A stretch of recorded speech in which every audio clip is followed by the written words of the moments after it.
గోదా అమ్మా, బాధపడకండి.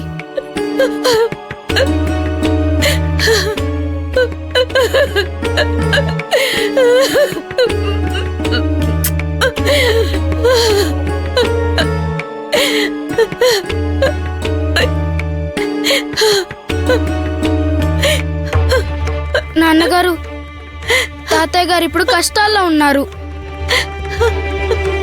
అనారోగ్యంతో బాధపడుతున్నారు. ఇప్పుడు ఆయన్ని మనం ఆదుకోవాలి కదా. మనం మానవత్వంతో ప్రవర్తిస్తేనే పాండురంగడు మనల్ని అనుగ్రహిస్తాడు, అవునా? నాన్నగారు, మీరే అంటుంటారు కదా, కీర్తనలని పాడితే సరిపోదు, నిజ జీవితంలో అలా ఉండాలి అని.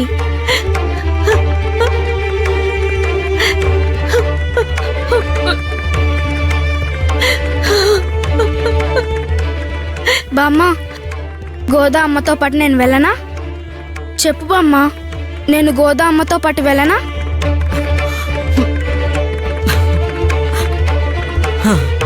వెళ్ళిరామ్మా. వాళ్లతో పాటు వైద్యుడు తాతయ్య దగ్గరికి వెళ్ళు.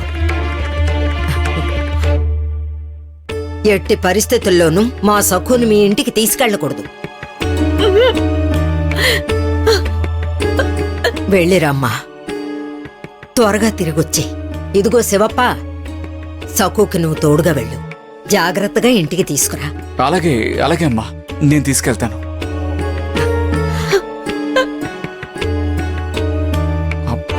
పద సఖు.